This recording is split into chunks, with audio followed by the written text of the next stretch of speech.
कार्तिक मास की सोमवती अमावस्या व्रत की कथा, विधि और महत्व। इस साल की आखिरी सोमवती अमावस्या 13 नवंबर 2023 सोमवार को है। वैसे तो सभी अमावस्या बहुत खास होती है, लेकिन सोमवार और शनिवार के दिन आने वाली अमावस्या पर शिव पूजा के लिए बहुत खास होती है। ऐसे में कार्तिक माह में सोमवती अमावस्या का संयोग साधक को दोगुना फल प्रदान करेगा, क्योंकि इस दिन पूजा करने से शिव संग मां लक्ष्मी की कृपा प्राप्त होगी। कार्तिक माह में सोमवती अमावस्या का महत्व। कार्तिक माह की सोमवती अमावस्या के दिन पूजा पाठ, दान पुण्य, मंत्र जप के साथ ही ध्यान भी किया जाए तो नकारात्मक विचार दूर हो सकते हैं। अखंड सौभाग्य के लिए स्त्रियां इस दिन व्रत कर गंगा स्नान करती हैं। मान्यता है इससे पति की आयु लंबी होती है। इस दिन पितरों के लिए धूप ध्यान, श्राद्ध और दान पुण्य करना चाहिए। भोजन कराकर वस्त्र दान करना चाहिए। शाम के समय पितरों का विदाई होती है।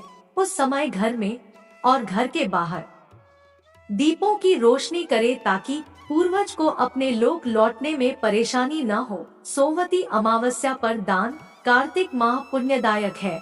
ऐसे में कार्तिक सोमवती अमावस्या के दिन दान करने से हर तरह के रोग, शोक और दोष से छुटकारा मिलता है।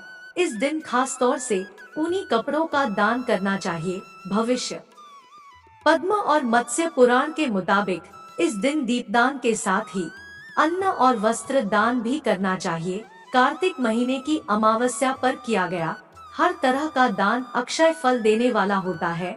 चलिए अब शुरू करते हैं इस पावन व्रत कथा को। सोमवती अमावस्या व्रत कथा के अनुसार एक गरीब ब्राह्मण परिवार था। उस परिवार में पति पत्नी एवं उसकी एक पुत्री भी थी। उनकी पुत्री समय के गुजरने के साथ साथ धीरे धीरे बड़ी होने लगी। उस पुत्री में बढ़ती उम्र के साथ सभी स्त्रियोचित सगुणों का विकास हो रहा था। वह कन्या सुंदर, संस्कारवान एवं गुणवान थी, परंतु गरीब होने के कारण उसका विवाह नहीं हो पा रहा था। एक दिन उस ब्राह्मण के घर एक साधु महाराज पधारे। साधु उस कन्या के सेवा भाव से अत्यधिक प्रसन्न हुए। कन्या को लंबी आयु का आशीर्वाद देते हुए साधु ने कहा कि इस कन्या के हाथ में विवाह योग्य रेखा नहीं है। तब ब्राह्मण दंपति ने साधु से इसका उपाय पूछा। कन्या ऐसा क्या करे कि उसके हाथ में विवाह योग बन जाए। साधु महाराज ने कुछ देर विचार करने के पश्चात अपनी अंतर्दृष्टि में ध्यान करके बताया कि कुछ ही दूरी पर एक गांव में सोना नाम की एक धोबिन महिला अपने बेटे और बहू के साथ रहती है, जो बहुत ही आचार विचार एवं संस्कार संपन्न तथा पति परायण है। यदि यह सुकन्या उस धोबिन की सेवा करे और वह महिला इसकी शादी में अपने मांग का सिंदूर लगा दे तथा उसके बाद इस कन्या का विवाह हो जाए तो इस कन्या का वैधव्य योग मिट सकता है।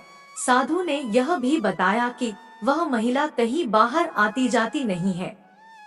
यह बात सुनकर ब्राह्मणी ने अपनी बेटी से धोबिन की सेवा करने का प्रस्ताव रखा।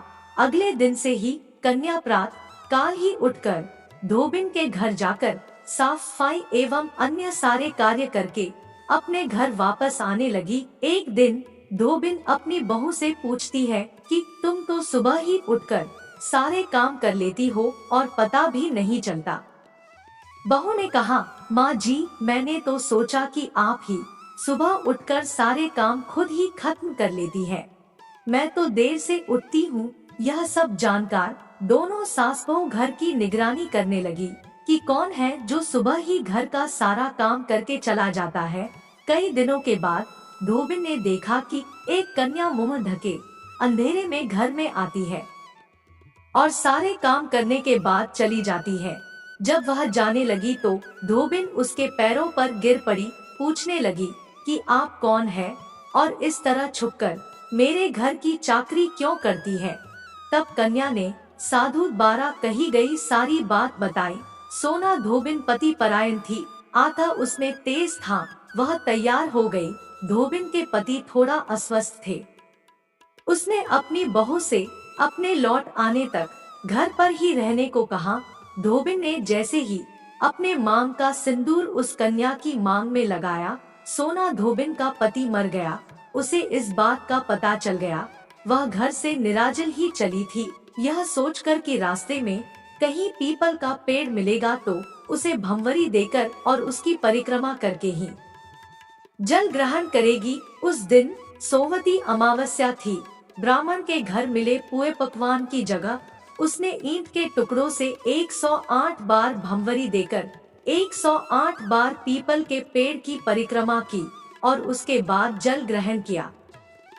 ऐसा करते ही उसके पति के मृत शरीर में वापस जान आ गई। धोबिन का पति फिर से जीवित हो उठा। आशा है कि आपको आज की कहानी पसंद आई होगी। इसके लिए एक कमेंट, एक लाइक, एक सब्सक्राइब और एक शेयर अवश्य करें।